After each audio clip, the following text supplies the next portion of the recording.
அதே நேரத்தில் நம்முடைய பாரத பிரதமர் நரேந்திர மோடி அவர்கள் 3வது முறையாக ஆட்சி கட்டளை அமர வேண்டும், 400 பாராளுமன்ற உறுப்பினர்கள் அமர வேண்டும் என்பதற்காக நின்று கொண்டிருக்கிறார்.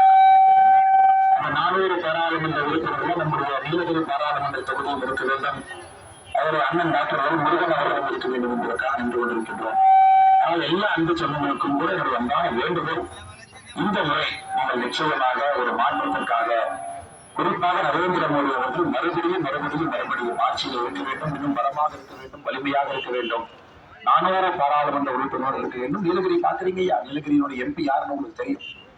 இந்தியாவில் ஊழல்வாதி அப்படிங்கிற பட்டியல் எடுத்தீங்கன்னா முதல் ஆளாக இருக்கக்கூடிய ஒரு எம்பி தான் நீலகிரியில் இருக்காங்க. இது நீலகிரியினுடைய எம்பி ராஜா அவர்கள் நீலகிரிக்கு அவமானம் என்று தொடர்ந்து நான் பேசிக்கொண்டேன். ஆனால் நீங்க முடிவு பண்ணணும், எந்த எம்பிக்களை பிரதிபலிக்க வேண்டும். பாராளுமன்றத்தில் நீலகிரி என்று சொன்னால் யார் எந்திரிச்சு நிற்க வேண்டும் என்பதை நீங்க முடிவு செய்யும்.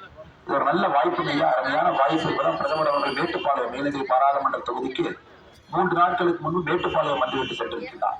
ஆனால் இளைஞர்களுக்கு என்னுடைய அன்பார்ந்த வேண்டுகோள், தாமரை சின்னத்துக்கு முருகன் அவர்கள் நீங்க வெற்றி பெற செய்யுங்க. அதே போல கோயம்புத்தூர் பாராளுமன்ற தொகுதி நண்பர்கள் யாராவது செலுத்தீங்கன்னா அங்கே உங்கள் அன்பு தம்பி அண்ணாமலை நின்று கொண்டு அண்ணாமலையும் நீங்கள் வெற்றி பெற செய்யுங்க. வந்திருக்கூடிய எல்லோருக்கும் மறுபடியும் நன்றிங்க. எல்லோருக்கும் நன்றிகள், அந்த வாழ்த்துக்களை வணக்கங்களை